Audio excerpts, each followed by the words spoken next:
अस्सलाम वालेकुम students, welcome again my YouTube channel FNBSN। तो स्टूडेंट्स, आज का जो हमारा टॉपिक है वो है होम्योस्टेसिस एंड अडॉप्टेशन। तो ये GBSN स्टूडेंट्स के लिए है। तो स्टूडेंट्स, ये आज का जो लेक्चर है वो बहुत इंटरेस्टिंग होने वाला है। तो इसमें हम डाओ के जो मोस्ट इंपॉर्टेंट MCQs डाओ के एग्जाम में आते हैं तो वो भी डिस्कस करने वाले होंगे। तो वीडियो को आपने शुरू से लेकर एंड तक लाजमी देखना है। तो चलिए स्टूडेंट्स, स्टार्ट करते हैं होम्योस्टेसिस एंड अडॉप्टेशन। तो स्टूडेंट्स, आज के जो सबसे पहले हमारे पास ये ऑब्जेक्टिव्स है। ऑब्जेक्टिव्स को हम रीड आउट नहीं करेंगे, लेकिन सबसे पहले हम जो है वो होम्योस्टेसिस की जो डेफिनेशन है उसका कॉन्सेप्ट क्लियर कर लेते हैं। बाद में उसकी डेफिनेशन को पढ़ लेंगे। तो चलिए कॉन्सेप्ट क्लियर करते हैं। तो स्टूडेंट्स, सबसे पहले आप देखिएगा ये एक पर्सन है, ठीक है, ये इंडिविजुअल है। तो ये जो इसकी साइड है, ये इस साइडों पे क्या है, इसकी सराउंडिंग एक्सटर्नल इन्वायरमेंट है, ठीक है। तो ये जो हमने इन्वायरमेंट बनाया हुआ है ये सारा इसका इंटरनल इन्वायरमेंट है, ठीक है। ये इंटरनल इन्वायरमेंट हो गया सारा, और ये इसका एक्सटर्नल इन्वायरमेंट हो गया। अब ये पर्सन है, इसने ऑक्सीजन इनहेल की। ऑक्सीजन सबसे पहले कहाँ पे गई, इसके पास लंग्स में चली गई, ठीक है। लंग्स में चली गई, उसके पास हमारे पास एक होता है एक्स्ट्रा सेलुलर फ्लूइड और एक होता है intercellular fluid. Extra cellular fluid में हमारे पास होता है ब्लड और interstitial fluid. Extra cellular fluid में हमारे पास दो चीज़ें होती हैं, इंटरस्टिशियल फ्लूइड और ब्लड। एक्स्ट्रा सेलुलर फ्लूइड में जो ऑक्सीजन आई तो सबसे पहले ब्लड में चली गई, ब्लड के बाद इंटरस्टिशियल फ्लूइड में, इंटरस्टिशियल फ्लूइड के बाद जो ऑक्सीजन थी वो सेल्स में चली गई। सेल्स ने क्या किया कि एनर्जी बना ली। अभी सेल्स ने एनर्जी तो बना ली, लेकिन सेल्स ने क्या किया कि कुछ अनवांटेड जो चीज़ें थी, वो भी जो वेस्ट चीज़ें थी वो दोबारा वापस भेज दी, किसमें, इंटरस्टिशियल फ्लूइड में। अब इंटरस्टिशियल फ्लूइड ने वो चीज़ें दोबारा वापस कहाँ भेज दी, ब्लड में। तो ये स्टूडेंट, ये था हमारे पास एक प्रोसेस। अभी इसमें क्या हुआ कि बॉडी ने क्या किया कि होम्योस्टेसिस किया, यानी अपने आप को स्टेबल करने की कोशिश की।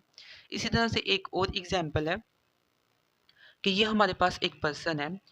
फॉर एग्जांपल, ये जो पर्सन है ये कहाँ पे चला गया, ये जो पर्सन है ये सीबी में चला गया, ठीक है। सीबी में अब आपको पता है कि टेम्परेचर बहुत ज़्यादा हाई होता है। ये देखिए, टेम्परेचर बहुत ज़्यादा हाई हो गया। अभी इसकी बॉडी क्या करेगी, इसकी बॉडी ये करेगी, टेम्परेचर बहुत ज़्यादा जो है वो हाई हो गया। इसकी बॉडी ये करेगी कि जब इसके ब्रेन को मैसेज पहुंचेगा तो ब्रेन क्या करेगा कि स्वेट ग्लैंड्स जो है उनको एक्टिवेट कर देगा, और इस पर्सन को बहुत ज़्यादा स्वेटिंग हो जाएगी। और इससे ये क्या करेगा कि इसने क्या कर लिया, इसकी बॉडी ने होम्योस्टेसिस कर लिया। फॉर एग्जाम्पल, सपोज करें कि ये जो पर्सन है हमारे पास ये चला गया है मरी में, ठीक है। ये पर्सन चला गया मरी में। फिर अभी जो टेम्परेचर है सराउंडिंग इन्वायरमेंट का वो बहुत हो गया लो हो गया, यानी कोल्ड की तरफ आ गया। अब इसकी बॉडी जो है वो क्या करेगी, शिवरिंग स्टार्ट कर दी, कप कपाना स्टार्ट करी। उससे क्या होगा, हीट जनरेट होगी। तो ये पर्सन है क्या है कि इन्वायरमेंट में सर्वाइव कर सकता है। तो ये किसके थ्रू हुआ, होम्योस्टेसिस के थ्रू। नेक्स्ट में हम एग्जाम्पल देखेंगे भी, स्ट्रक्चर के थ्रू भी देखेंगे और थ्योरी भी पढ़ेंगे। तो ये यहाँ पे आपको होम्योस्टेसिस क्लियर हो गया होगा। तो नेक्स्ट में भी स्टूडेंट चलते हैं। नेक्स्ट में ये देखिए, होमोस्टेसिस का क्या मतलब होता है। होमोस्टेसिस का मतलब होता है स्टेबल इंटरनल इन्वायरमेंट, ठीक है। तो ये देखिए, ये इक्विलिब्रियम की ये स्ट्रक्चर दिया गया हुआ है। तो होमोस्टेसिस का मतलब होता है स्टेबल इंटरनल इन्वायरमेंट। तो इसकी जो डेफिनेशन है वो डाउ के एग्जाम में आ सकती है होमोस्टेसिस की। इसी तरह से ये देखिए, यहाँ पे स्टेबल है, अगर स्टेबल नहीं होगा इन्वायरमेंटल चैलेंज की वजह से तो क्या पर्सन की डेथ भी हो सकती है। तो स्टूडेंट्स, नेक्स्ट में चलते हैं। नेक्स्ट में इसी तरह से ये भी पिक्चर दिखाई गई है। अभी होम्योस्टेसिस की क्योंकि डेफिनेशन आती है डाउ के एग्जाम में, तो इसका क्या मतलब है, सेमनेस, और स्टेसिस का मतलब है स्टैंडिंग स्टिल। होम्योस्टेसिस हमारे पास ऐसी कंडीशन होती है कि जिसमें जो इंटरनल इन्वायरमेंट है वो इक्विलिब्रियम में रहता है, बैलेंस में रहता है रेगुलेटरी प्रोसेस के थ्रू। तो ये हमारे पास होम्योस्टेसिस होती है। तो इसकी डेफिनेशन जो है वो आपने अच्छे तरीके से याद करनी है। अभी होम्योस्टेसिस जो है वो डायनामिक कंडीशंस है। डायनामिक कंडीशंस इसलिए कहते हैं कि जब हमारी बॉडी जो है उसके जो इंटरनल एनवायरनमेंट को जब वो इक्विलिब्रियम में लेके आती है, स्टेबल करती है, तो जो बॉडी है उसको बहुत ज़्यादा एफर्ट करना पड़ती है। तो इसलिए होम्योस्टेसिस जो है वो हमारे पास डायनामिक कंडीशन है, क्योंकि बॉडी बहुत एफर्ट करती है। इसी तरह से अब हम एग्जाम्पल पढ़ते हैं। फॉर एग्जाम्पल, जो हमारे पास ब्लड है, 100 मिलीलीटर और ब्लड में हमारे पास जो है शुगर का जो लेवल है वो कितना है, 70 से हमारे पास 110 मिलीग्राम है, ठीक है। तो ये हमारे पास ग्लूकोज का लेवल है ब्लड में। इसी तरह से स्टूडेंट्स हम नेक्स्ट में चलते हैं। तो ये एग्जाम्पल जो है ये भी एमसीक्यूज में आ सकती है, ठीक है। इसके बाद होम्योस्टेसिस की जो डेफिनेशंस है, मुख्तलिफ डेफिनेशंस आ रही हैं बार बार, तो ये बहुत ही इंपॉर्टेंट है। Process of maintaining a controlled stable internal environment, तो जो इंटरनल एनवायरनमेंट है उसको स्टेबल करना, कंट्रोल कर लेना, मेंटेन कर लेना, तो इसको हम होम्योस्टेसिस कहते हैं। अभी होम्योस्टेसिस है, इससे क्या होता है कि अगर जो फंक्शनिंग नॉर्मल जो बॉडी है वो फंक्शनिंग करेगी, तो इससे क्या होगा कि जो पर्सन है वो इस इन्वायरमेंट में सर्वाइव कर पाएगा। अगर डिस्टर्बेंस आ जाएगी, होम्योस्टेसिस इम्बैलेंस हो जाएगा, तो उससे क्या डिजीज होगी, और डिजीज के बाद डेथ की तरफ भी पर्सन जा सकता है। स्टूडेंट्स ये स्लाइड बहुत ही इम्पोर्टेंट है, नेक्स्ट में जो जितनी भी स्लाइड आने वाली है इससे रिलेटेड है। तो सबसे पहले स्टूडेंट्स जनरल ओवरव्यू ये है इसका कि ये हमारे पास वेरिएबल होता है एक टेम्परेचर, वेरिएबल बहुत सारे टेम्परेचर भी हो सकता है, ब्लड प्रेशर भी हो सकता है। तो इसी तरह से एक रिसेप्टर होता है, रिसेप्टर वो होता है जिसने सेंस करना होता है कोई स्टूमुलस। स्टूमुलस क्या है हमारे पास स्टूडेंट्स, ये टेम्परेचर जो है ये स्टूमुलस है। रिसेप्टर को ना डिटेक्ट करेगा, यानी रिसेप्टर ने सेंसर स्किन जो है हमारी उसने टेम्परेचर को डिटेक्ट किया कि टेम्परेचर बहुत ज़्यादा लो हो गया, ठीक है, बहुत ज़्यादा कोल्ड हो गया। इसकी एग्जांपल हमने पहले भी पढ़ी थी, लेकिन फिर से स्ट्रक्चर के थ्रू देख दिया। तो अभी जो स्किन है, स्किन ब्रेन को मैसेज देगी किसके थ्रू, एफरेंट पाथवे के थ्रू। कहाँ मैसेज चला गया, कंट्रोल सेंटर में यानी ब्रेन में। अभी ब्रेन क्या करेगा, ब्रेन उसके मैसेज की जांच पड़ताल करेगा, ठीक है।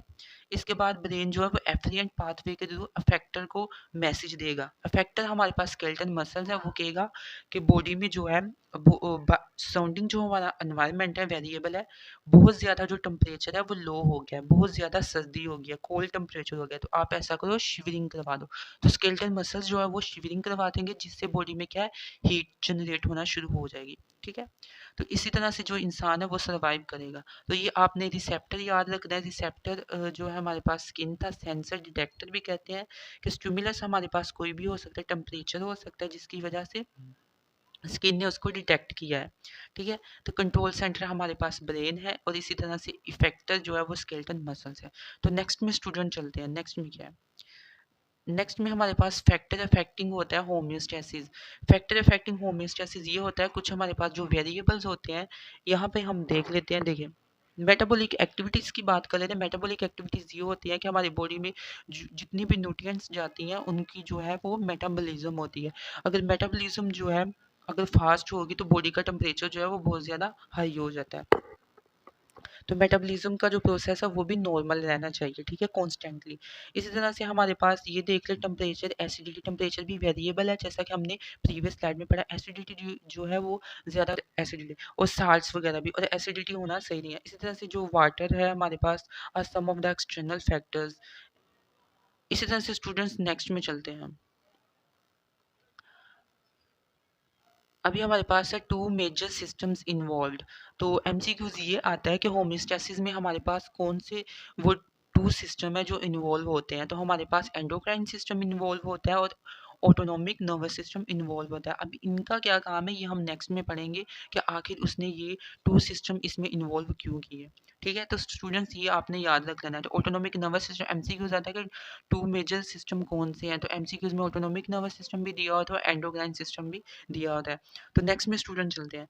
नेक्स्ट में हमारे पास है autonomic nervous system. Autonomic nervous system हमने पढ़ ही लिया था कि जब हमारे पास स्किन के पास जो है स्टिमुलस आता है तो स्किन उसको डिटेक्ट करती है, तो मैसेज जो है वो ब्रेन में जाता है, किसके थ्रू, नर्व्स के थ्रू जाता है। तो नर्व्स के थ्रू जाता है तो नर्व इम्पल्सिस एक्शन पोटेंशियल के जरिए क्या होता है, इस तरह अमल होता है। इसके बाद जो है अगर कंट्रोल सेंटर में मैसेज आएगा तो कंट्रोल सेंटर भी क्या करता है, एफरेंट जो नर्व्स होती है वो ऑर्गन तक मैसेज पहुंचाती हैं जो हमारे पास इफेक्टर था, ठीक है। तो ये ऑटोनॉमिक नर्वस सिस्टम इस तरह से इन्वॉल्व होता है। एंडोक्राइन सिस्टम किस तरह से रोल प्ले करता है। एंडोक्राइन सिस्टम ये है हमारे पास, सबसे पहले आपने ये याद रख लेना है कि जो हमारे पास जो ग्लैंड्स होते हैं वो सिक्रिएट करते हैं, ठीक है, मैसेंजर मॉलिक्यूल्स, उसको हार्मोन्स कहते हैं। इसकी जो डेफिनेशन है, हार्मोन्स की डेफिनेशन भी एमसीक्यूज में आ जाती है, ठीक है। हार्मोन्स कहाँ पे आ जाते हैं? ब्लड में, ठीक है।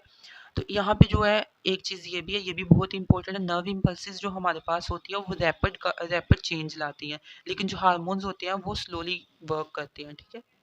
लेकिन दोनों का काम क्या है कि रेगुलेशन का काम करना है, ठीक है। अभी हम नेक्स्ट में देखेंगे नेगेटिव फीडबैक मैकेनिज्म, ठीक है। नेगेटिव फीडबैक मैकेनिज्म देखने से पहले स्टूडेंट्स हम फीडबैक जो सिस्टम होता है हमारे पास उसको देख लेते हैं। फीडबैक जो सिस्टम है, फीडबैक सिस्टम हमारे पास एक साइकिल होता है, इवेंट होता है, जिसमें हमारे पास नेगेटिव फीडबैक मैकेनिज्म आता है और पॉजिटिव फीडबैक मैकेनिज्म आता है। तो इसके थ्रू क्या होता है कि हम चीज़ों को मेंटेन करते हैं। इसमें वेरिएबल हमारे पास body temperature, blood pressure, blood glucose level is termed as a control conditions. तो फिर हम की जो कंडीशंस हैं उसको कंट्रोल करते हैं। इसी तरह से फीडबैक सिस्टम के बारे में रिसेप्टर, कंट्रोल सेंटर, इफेक्टर, हमने कहा था ना कि हमने वो स्लाइड में जो स्ट्रक्चर था वहाँ ही सारी चीज़ें क्लियर कर ली थी। तो हमें पता चल गया कि रिसेप्टर वो होगा कि जो स्टिमुलस की वजह से क्या होगा, चेंज हो जाएगा, मतलब कि ये डिटेक्ट करेगा, ठीक है। कोई भी स्टिमुलस में चेंज आएगी, अभी देखिए कि ये स्टिमुलस है, मतलब इन्वायरमेंट में कोई चेंज आ गई तो वो हमारे लिए बॉडी के लिए एक स्टिमुलस है, ठीक है। स्टिमुलस की डेफिनेशन भी आपको आनी चाहिए, ठीक है। कोई भी चेंज आती है तो वो उसको डिटेक्ट किसने किया? रिसेप्टर ने किया। अभी रिसेप्टर क्या करेगा? कंट्रोल सेंटर ब्रेन के पास चला गया और ब्रेन सेंटर ने क्या किया? अपना वर्क किया, किसके थ्रू किया? अफेक्टर के थ्रू किया। तो अभी स्टूडेंट्स नेक्स्ट में चलते हैं हम एग्जाम्पल की तरफ। तो स्टूडेंट्स यहाँ पे हमारे पास है नेगेटिव फीडबैक मैकेनिज्म। तो आपने यहाँ पे क्लियरली कॉन्सेप्ट क्लियर करना है कि नेगेटिव फीडबैक मैकेनिज्म होता क्या है। नेगेटिव फीडबैक मैकेनिज्म होता ये है कि फॉर एग्जांपल देखें कि ये इंडिविजुअल है, इसका जो बीपी है वो बहुत ज़्यादा लो हो रहा है। तो नेगेटिव फीडबैक मैकेनिज्म ये करेगा कि बीपी को हाई कर देगा, मतलब हाई ये करेगा कि होम्योस्टैसिस का काम करेगा, यानी कि स्टेबल कर देगा, यानी कि लो से ला के हाई करके उसको स्टेबल कर देगा, ठीक है। तो ये काम करेगा। अब नेगेटिव फीडबैक मैकेनिज्म ऐसे मैकेनिज्म होते हैं, अगर एक चीज़ कम हो रही है, जो वेरिएबल बीपी है हमारे पास अगर कम हो रहा है तो उसको ज़्यादा कर देगा और स्टेबल तक ले आएगा। और अगर कोई चीज़ जो है वो मतलब ऑपोजिट काम करेगा, ठीक है। आपने ये याद रखना है। अब हम पढ़ेंगे पॉजिटिव फीडबैक मैकेनिज्म। जो ये पॉजिटिव फीडबैक मैकेनिज्म की ये एग्जांपल है हमारे पास। पॉजिटिव फीडबैक जो होता है include blood clotting after an injury into stop the bleeding. इस तरह से the release of oxytocin from the posterior pituitary gland during labour. अब लेबर के बारे में ये जो स्ट्रक्चर के थ्रू नेक्स्ट में अच्छे से एक्सप्लेन किया गया है, तो ये हम वहाँ पे पढ़ते हैं। तो एमसीक्यूज आएगा, आपको डिफरेंट एग्जांपल्स दी होंगी तो आपको बताना होगा कि पॉजिटिव फीडबैक मैकेनिज्म कौन सा और नेगेटिव फीडबैक मैकेनिज्म कौन सा, ठीक है स्टूडेंट। तो स्टूडेंट्स हम नेक्स्ट में चलते हैं। नेक्स्ट में हमारे पास क्या है? तो नेक्स्ट में हमारे पास फीडबैक जो सिस्टम था वो हमने पढ़ लिया था, ये भी पढ़ लिया था। इसके बाद हम अभी एग्जांपल्स डिस्कस करने वाले। तो ये नेगेटिव जो फीडबैक सिस्टम है इसकी एग्जांपल है ये वाली। तब इसमें क्या है ये देखते हैं, ये सारी एग्जांपल्स लिखी हुई हैं, ठीक है। आपने अच्छे से ये याद करें, temperature regulations, blood pressure, blood sugar regulation, thyroid regulation, sorry. तो ये जो है आपने अच्छे से याद कर लेनी है और एमसीक्यूज में आएगी। अब देखिए स्टूडेंट्स, यहाँ पे हमारे पास क्या स्टिमुलस मिला, ठीक है, बॉडी को, और जो हमारे पास ब्लड प्रेशर था वो इंक्रीज हुआ, ठीक है। ब्लड प्रेशर इंक्रीज हो गया। देखिए अभी ब्लड प्रेशर जो है वो इंक्रीज हो गया। अभी ब्लड प्रेशर जो है वो रिसेप्टर ने क्या किया? डिटेक्ट किया। डिटेक्टर हमारे पास बैरो रिसेप्टर है। एमसीक्यूज में ये आ जाता है कि बैरो रिसेप्टर जो है वो हमारे पास क्या करते हैं? बीपी को मेंटेन रेगुलेट करने का काम करते हैं। अभी जो ये है इनपुट कहाँ पे चलेगी? नर्व इम्पल्स के थ्रू कंट्रोल सेंटर यानी ब्रेन में चलेगी। ब्रेन के बाद जो हमारे पास नर्व इम्पल्स के थ्रू किसके पास है? इफेक्टर। इफेक्टर यहाँ पे हार्ट और ब्लड वेसल है। तो इन्होंने क्या किया? बीपी जो हमारे पास इंक्रीज हुआ था उसको क्या कर दिया? डिक्रीज कर दिया, यानी बैलेंस की तरफ ले आए। तो ठीक है, ये हमारे पास होम्योस्टैसिस। अब ये कौन सा होम्योस्टैसिस है हमारे पास? नेगेटिव फीडबैक मैकेनिज्म, यानी इसने देखो ऑपोजिट काम किया। यहाँ पे इंक्रीज हुआ था तो इसने क्या कर दिया? डिक्रीज कर दिया। तो ये इसी तरह से हमारे पास ये नेगेटिव फीडबैक मैकेनिज्म है। तो इसी तरह से ये भी सारे नेगेटिव फीडबैक मैकेनिज्म है। तो स्टूडेंट्स ये सारी जो है एग्जांपल्स है आपने अच्छे से कर लेनी है, ठीक है। एमसीक्यूज में आती है कौन सा नेगेटिव फीडबैक मैकेनिज्म है, कौन सा पॉजिटिव। तो ये सारे नेगेटिव फीडबैक मैकेनिज्म है। तो स्टूडेंट नेक्स्ट में चलते हैं। ये हमारे पास था फीडबैक सिस्टम। सबसे पहले हमारे पास होता है रिसेप्टर। रिसेप्टर जो होता है, कोई भी स्टिमुलस आता है तो उसको क्या करता है, डिटेक्ट करता है। जैसे हमारे पास जो स्किन था, ठीक है, इसी तरह से यहाँ पे भी जो एग्जांपल दिए गए, टेम्परेचर जो है वो ज़रा ड्रॉप कर दिया तो स्किन ने उसको सेंस कर लिया। तो ये हमारे पास रिसेप्टर, और फर्दर ये कहाँ पर जो है मैसेज पहुँचाता है, कंट्रोल सेंटर में मैसेज पहुंचा देता है। तो आपकी जो स्टेटमेंट होगी, जब एमसीक्यूज आएगा तो आपको यही दिया गया होगा कि बॉडी स्ट्रक्चर है हमारे पास, और उसके पास जो है उसने डिटेक्ट किया कोई चीज़ और उसने मैसेज फर्दर पहुंचा दिया कंट्रोल सेंटर में, तो वो क्या होता है, तो वो हमारे पास रिसेप्टर होता है। तो स्टूडेंट्स नेक्स्ट में चलते हैं। नेक्स्ट में हमारे पास होता है कंट्रोल सेंटर। जब देखिए कंट्रोल सेंटर में हमारे पास मैसेज आ गया था, किसके थ्रू आया था हमारे पास, हमने नेक्स्ट में पढ़ा था, जो हमारे पास स्किन थी, स्किन हमारे पास क्या है, डिटेक्टर का काम करे, ठीक है। तो उसने डिटेक्टर ने जो किया हमारे पास, उसने मैसेज पहुंचा दिया कंट्रोल सेंटर में। तो कंट्रोल सेंटर में आने के बाद कंट्रोल सेंटर ब्रेन है, ब्रेन क्या करता है, उस मैसेज की जांच पड़ताल करता है, ठीक है। तो आउटपुट नेक्स्ट में देगा किसको, इफेक्टर को देगा, ठीक है। रिसेप्टर ने रिसेप्ट किया, कंट्रोल सेंटर में मैसेज भेजा, ठीक है। तो ब्रेन अभी नेक्स्ट में कहाँ पे भेजेगा, कंट्रोल सेंटर से इफेक्टर में, ठीक है। Skin temperature brain act as a control center. तो नेक्स्ट में स्टूडेंट चलते हैं। नेक्स्ट में हमारे पास इफेक्टर। इफेक्टर हमारे पास मोस्टली जो है, इफेक्टर क्या करेगा, रिसीव इन्फॉर्मेशन करेगा कंट्रोल सेंटर से, और नेक्स्ट में अपना जो है वो रिस्पॉन्स देगा, मतलब इफेक्ट करने वाले को इफेक्टर कहते हैं, ठीक है। तो ये भी एमसीक्यूज के लिए अच्छे से याद कर लेना है। एवरी ऑर्गन्स और टिश्यूज इन द बॉडी, जो एवरी ऑर्गन और अगर फॉर एग्जाम्पल आपसे पूछता है कि जो ऑर्गन है और टिश्यू है हमारी बॉडी में वो कौन सा है, तो वो इफेक्टर्स का काम कर रहे हैं, ठीक है। तो इसी तरह से अभी देखिए, when your body temperature drop, जो बॉडी का टेम्परेचर बहुत ज़्यादा कम हो गया, तो स्किन ने क्या किया कि मैसेज पहुंचाया कंट्रोल सेंटर में। इसी तरह से नर्व इम्पल्सिस ने आउटपुट ली, स्किन के थ्रू आया कंट्रोल सेंटर में, नर्व इम्पल्सिस ने आउटपुट किसको दी, इफेक्टर को, और स्केलेटन सिस्टम ने क्या कर दिया, शिवरिंग करवा दी। वही जो फर्स्ट वाली एग्जांपल जो हमने पढ़ी थी प्रीवियस स्लाइड में, तो ये सेम था। तो नेक्स्ट में स्टूडेंट चलते हैं। नेक्स्ट में हमारे पास क्या, नेक्स्ट में स्टूडेंट ये बहुत इंपॉर्टेंट है, ये पॉजिटिव फीडबैक मैकेनिज्म की जो है एग्जांपल है, ये लेबर वाली है। उधर हमने सिर्फ पढ़ा था, यहाँ पे समझेंगे स्टूडेंट्स। देखे जब कोई बेबी इस दुनिया में आने वाला होता है, तो मदर की जो यूट्रस होती है वो कॉन्ट्रैक्ट करना स्टार्ट करती है, तो मदर को बहुत ज़्यादा पेन होता है, तो उसको हम कहते हैं लेबर, ठीक है। लेबर पेन कहते हैं, लेबर कॉन्ट्रैक्शन, ठीक है। अभी लेबर कॉन्ट्रैक्शन हो रही है, तो सर्विक्स होता है, ये फीमेल रिप्रोडक्टिव स्ट्रक्चर है, तो वो सर्विक्स क्या है, स्ट्रिच करता है, ठीक है। जब वो स्ट्रिच करता है तो ये अब क्या है कि ये स्टिमुलस हुआ, ठीक है। तो अभी रिसेप्टर ने क्या किया, रिसेप्ट करके उसको मैसेज पहुंचा दिया कंट्रोल सेंटर। अभी कंट्रोल सेंटर ने क्या किया कि उसने एक हार्मोन रिलीज करवा देता है, ऑक्सीटोक्सिन। अभी ऑक्सीटोक्सिन जो है वो अफेक्ट करता है हमारे पास जो कॉन्ट्रैक्टिलिटी यूट्रस की होती है। यूट्रस को पहले ही कॉन्ट्रैक्ट कर रहा था, लेकिन ब्रेन ने एक हार्मोन रिलीज किया ऑक्सीटोक्सिन, अभी यूट्रस और ज़्यादा कॉन्ट्रैक्ट करेगा, ठीक है। यूट्रस और ज़्यादा कॉन्ट्रैक्ट करेगा, और जो बेबी है वो सर्विक्स से बाहर आना स्टार्ट हो जाएगी, यानी कि आउटवर्ड आना स्टार्ट हो जाएगा, ठीक है। तो इसी वजह से जो है अभी हमारे पास ये हुआ positive feedback mechanism. Positive feedback mechanism में क्या हुआ कि एक चीज़ क्या हो रही थी, हमारे पास इंक्रीज हो रही थी। अभी कंट्रोल सिस्टम ने क्या किया कि एक ऑक्सीटोक्सिन हार्मोन रिलीज कराया और उस चीज़ को और इंक्रीज करा दिया। तो हमने पहले ही पढ़ा था कि पॉजिटिव एक ऐसे मैकेनिज्म होते हैं, अगर कोई चीज़ ज़्यादा हो रही है तो उसको ज़्यादा कर देते हैं, अगर कोई चीज़ ज़्यादा कम हो रही है तो उसको कम कर देना। तो ये हमारे पास पॉजिटिव फीडबैक मैकेनिज्म था स्टूडेंट्स। तो अभी हम स्टूडेंट्स नेक्स्ट में चलते हैं। नेक्स्ट में हमारे पास क्या है, तो ये भी स्टूडेंट्स सेम वही एग्जांपल दिया जैसे स्टिमुलस आया था, देखिए रिसेप्टर आया, ठीक है। रिसेप्टर ने डिटेक्ट किया, इसने कहाँ पे बचा दिया, ब्रेन में, ठीक है।